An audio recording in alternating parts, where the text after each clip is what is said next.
with the most local news. This is 8 News Now, live, local, now. Good afternoon. Thank you for joining us here at 2 o'clock on this Thursday. I'm Sasha Loftus. Kyle Payne, welcome back. Nice to see you here on a Thursday. We're almost there. You said we're almost there, which makes it almost okay that I'm dressed down because it's almost casual Friday. It's almost casual. I don't have the whole suit and tie. Friday. Yeah. I think it's a great This is what I'm wearing on TV in the regular newscasts. And if it's good enough for Thursday at 4:30 and 6:30, hopefully it's good enough for the millions watching around the world.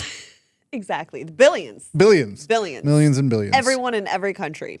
All right. Well, we got a lot to talk about today, including the latest in the case involving David Vandermeer, who was accused of killing his wife, 29-year-old Bernadette Vandermeer, 20 years ago. So, James Schaefer, huge update today in this case. Right. You're here to tell us about it. Yeah, so we should go back just a few days. So on Monday, David Vandermeer was taken into custody by Metro Police as a suspect in the killing of his wife at the time, as you mentioned, Sasha, back in 2006 at Angels Landing at Zion, where she fell to her death. Police say after a tip they received, he was then taken to custody as a suspect in her death. The shocking moment is what happened in court. There we ended up seeing Justice of the Peace Eric Goodman reveal to not only the assembled media, but to his attorney that David Vandermeer had died in police custody.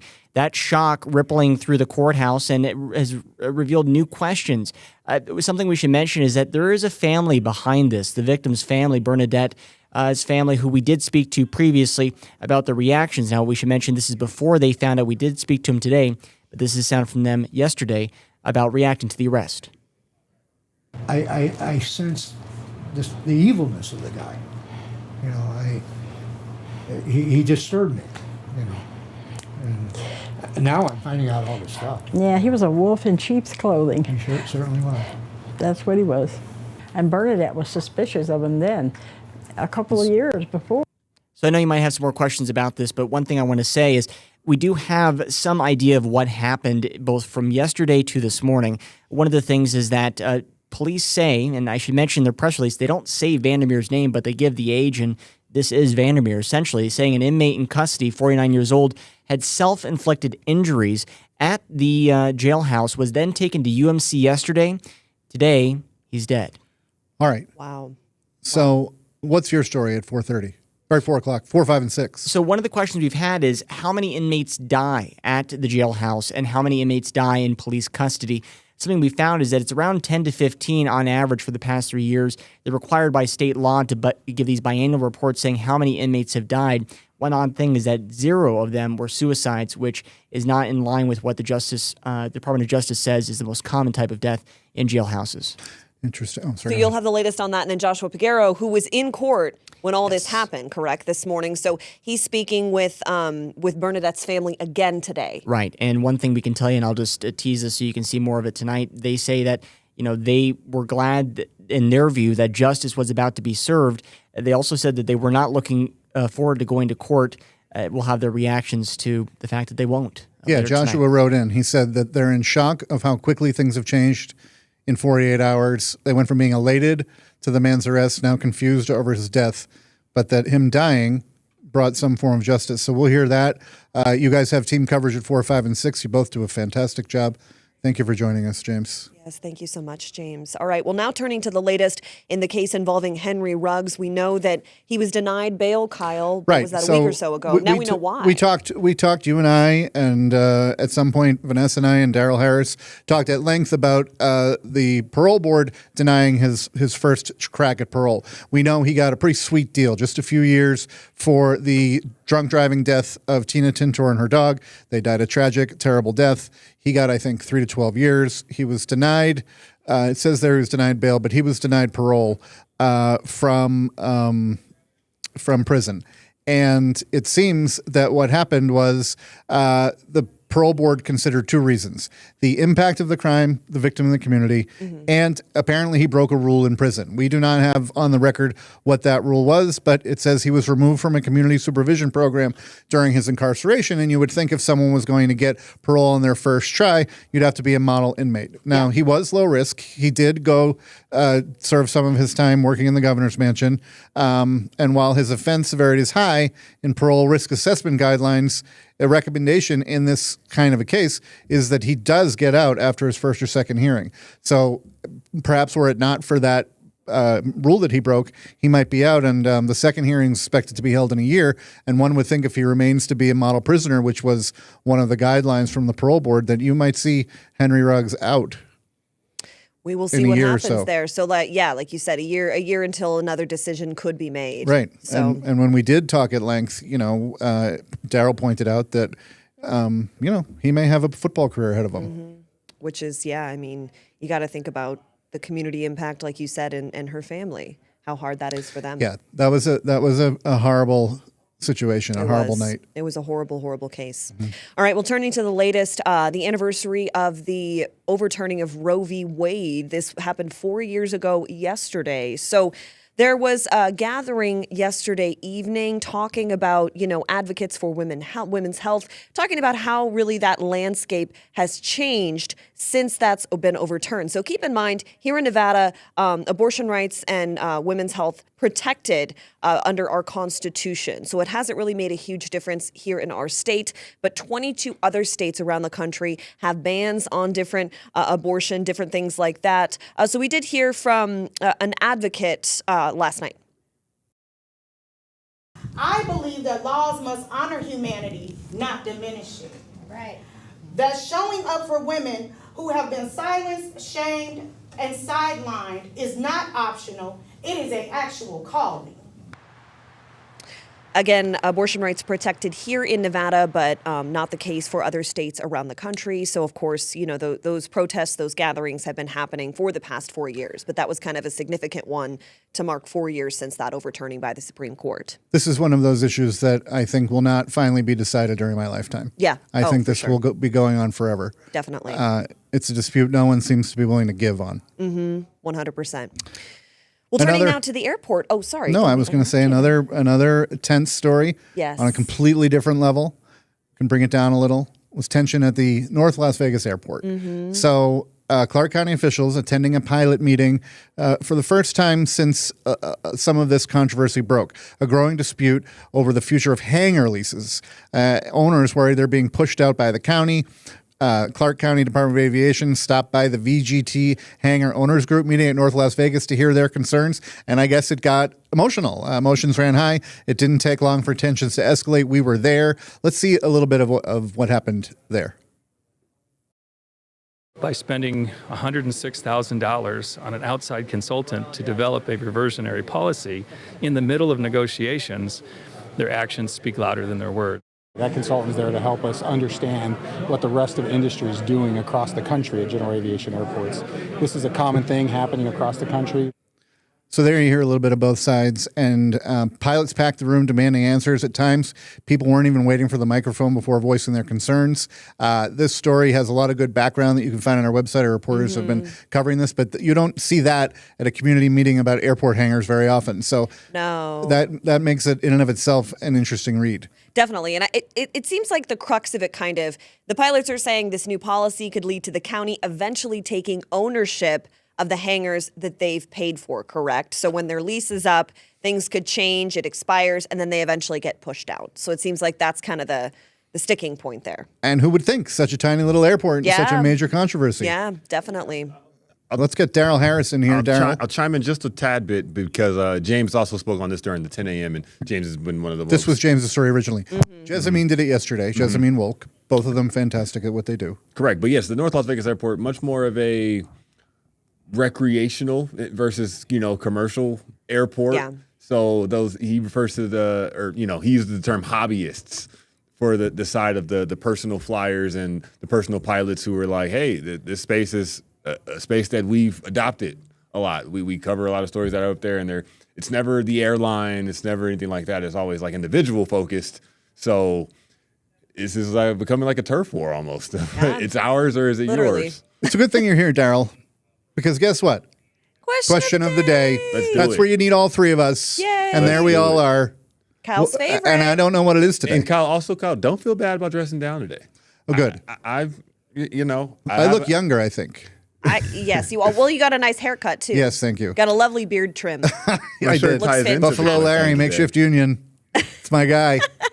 Who do you all think will win this year's Battle for Vegas? Scan the QR code, go to 8newsnow.com/vote. This is a fresh question, hence the no votes yet. So let us know. That's taking place this weekend. We're going to talk about it a little bit later. But Sasha, you know how to do it. Yes. This is how you take that QR code. QR code. And then you QR get code in there. Took us off. Yeah, we QR code our tuckuses off, and we're gonna get those zeros into big crooked numbers. Exactly. Look at that. Look at that. People are watching in real time. I love me. it. The millions around the world. Yep. Carlson. Jack Eichel just voted. Mark Stone, Stoney. the new Golden Knights coach. That's right. hey, we All got over Nick it. Summer up here. We do. He's coming up after the break, along with our weather. Stay with us.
Now with the most local news, this is 8 News Now, live, local, now. All right.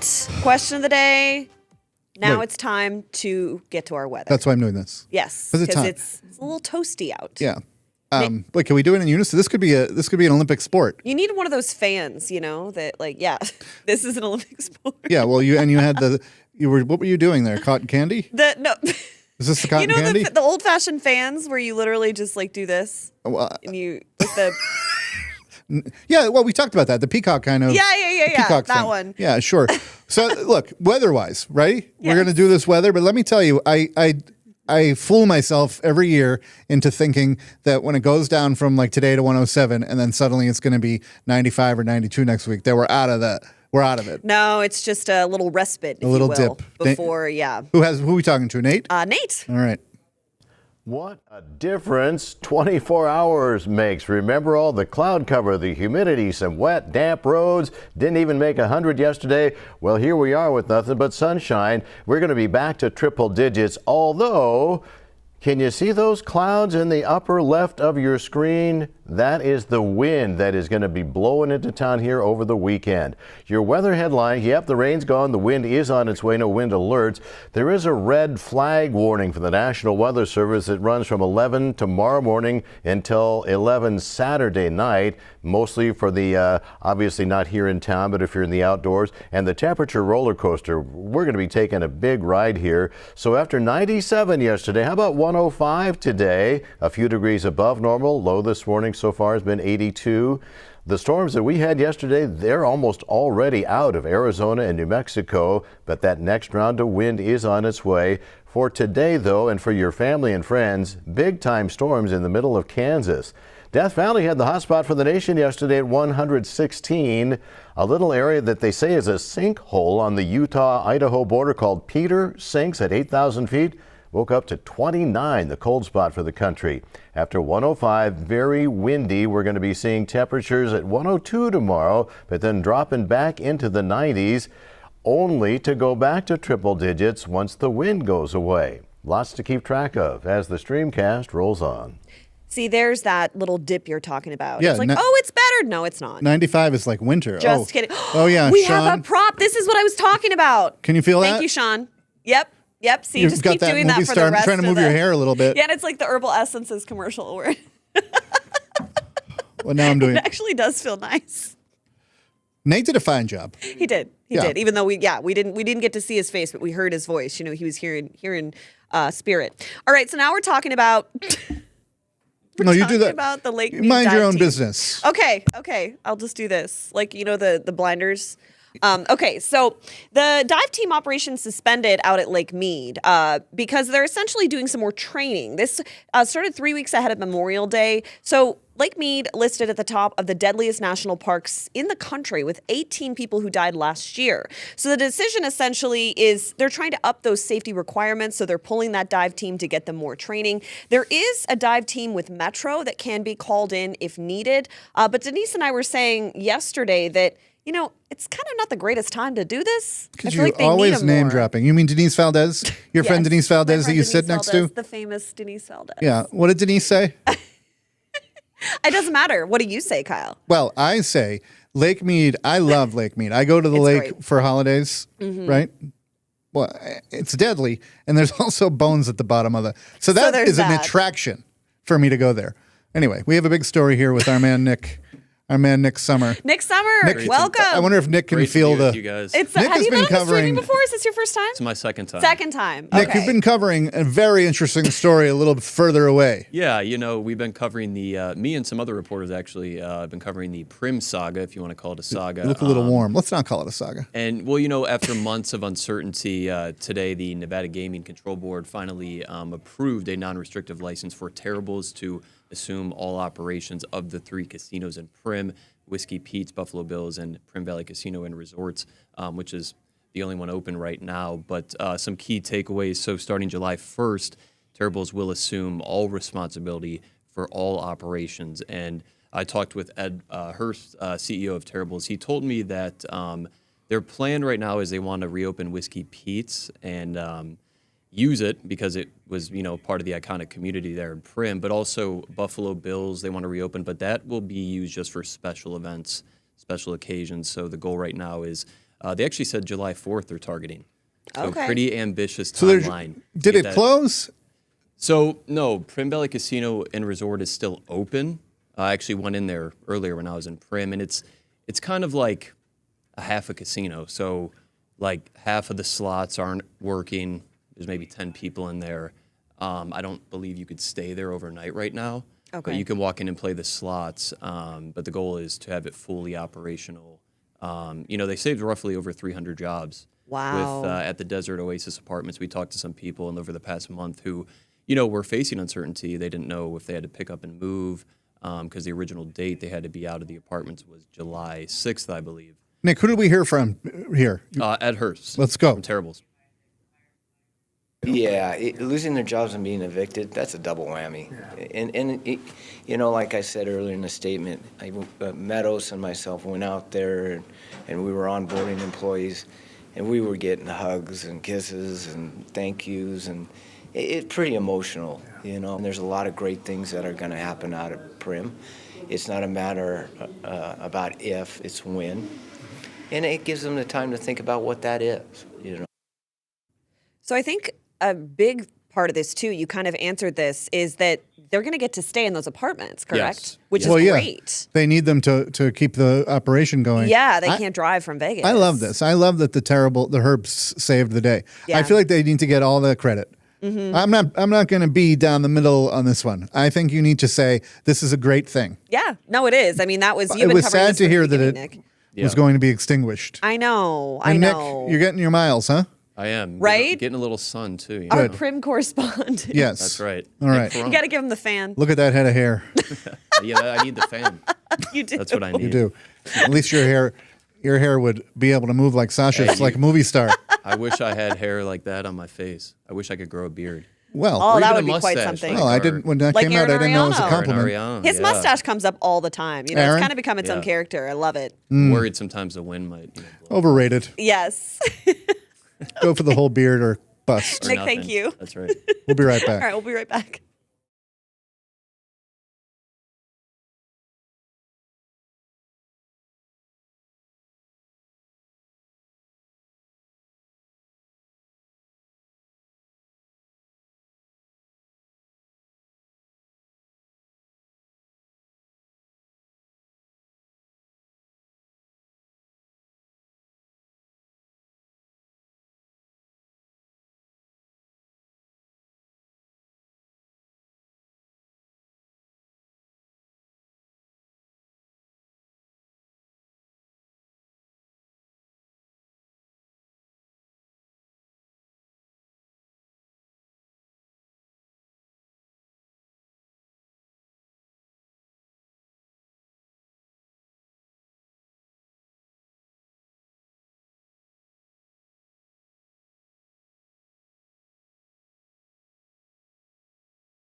Now with the most local news, this is 8 News Now. Live, local, now.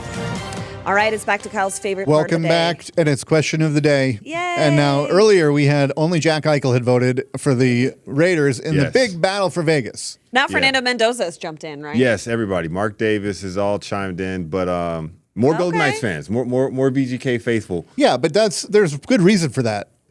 at this current time. Right. Fair. I mean, Correct. you would not bet against the Golden Knights on the ice or on the baseball diamond. Just in general. Whereas Right. the Raiders, I don't Right. know. Yeah, You know, exactly. Well, these teams are unique teams. They're not necessarily just the current players, for what it's worth. yeah. Well, there's some stars. There's some star power in addition to the tremendous athletes. Some one of the Backstreet Boys is singing the anthem. Is that right? Yes. That is correct. And if I can give you the rest of the team, we got Carter Hart out there, Shea Theodore, Ryan Reeves. Okay. Oh, remember All Ryan right. Reeves. Ryan's They're out just going to there. get such tremendous ovations. Braden Bowman, Aiden Oh, and there's Hill. JC. And Oh, then, yeah, of he was course, out there. JC actually said this morning that he will play for the Golden Knights. Okay. He's I gonna think jump that on was the a team joke, there. but he can hit. He can do it. He took a couple swings. Look at everybody else is in a baseball jersey. This guy's in a tight T-shirt. Yesterday he was in a bee costume, Kyle. It was quite something. But Look at for that. the Raiders Look at that. side, yeah, I he's would come hit on myself now. in the eye. He's a show off. He The game is Saturday at 7. There's a home run derby afterward. Gates open at 6. It's a fun thing. They get a full attendance when they open up for these games too. Everybody goes down there. They're signing autographs, things like that. And Yeah, you know that's who great. who an unsung star of the Battle of Vegas is that ballpark. Oh, I love that it there. ballpark. I love the hot dogs. Every seat is good. It's comfortable, and as long as it's not Sunday at noon, Then yeah, exactly. you're fine. I love their the pool seats too. I've never actually sat in them, but I think I have it's not great. either. I need to get over there. It's so what great. about the bark on the berm when they bring the doggies? Of course. But my personal favorite, $2 beer night. Thursday, there is, or that's on Thursdays. There's also these two teams are paying for charity. That's great. Cure for the Kids Foundation and the Candlelighters. Okay. So those two, either one will get a nice donation at the end of the game. Are they going to be there? Are the Raiders girls going to be there? The Raiderettes? This is last year. This So I is they think go Kyle's all gonna out. go there. Well, it's a thing. It's a I'm spectacle. looking at my calendar now. That changed Suddenly things for you. his calendar just Yeah. completely cleared. Well, Jalen Naylor playing this year, who is Okay. a local Bishop Gorman grad, new receiver. for Daryl, the you had me at Raiders. the Backstreet Boys. All right. I mean, good, you had good. me at Kyle the Backstreet sold. Boys too. Kyle So sold. we're gonna keep you here because now we're talking about the World Cup. Let's do it. Yes. Big things still developing. Kyle's favorite again, the World Cup. Kyle, it's been I'm over it. literally 94 years. You know the GIF, the 94 Titanic callback. years. It's been 94 years. Wow. It's essentially been a century since the United States has been this strong That's in a World Cup. And they're only a couple crazy. games in. They play again tonight versus Turkey. It's almost meaningless though because they've clinched their group. They've clinched their group already. They got multi-goal wins in both of their first games. And anything's possible. Yeah. Anything's possible right now. Kyle, do you believe? Well, look, let me put it to you this way, Just Daryl. like Ted Lasso, believe. If you know me and you know how much I love a McDonald's Coke, I would rather drink it with a paper straw than watch one of these games. You don't want the World I just Cup? don't care. Cup from McDonald's? If I could swear, I would. I'm over it. Today I watched It's been 94. going on a long time. I will watched say Ecuador that. and Germany for 30 seconds before I tracked my story today, and that's probably all I'm going to watch. All right, I don't even Kyle. think I could talk about it anymore. Luckily, we're at the end of our show. We are. Well, Daryl is excited. You and so- I are watching a knockout round All game. right. All Very right. good. He'll- It's a date. Thank you for watching. Have a good day.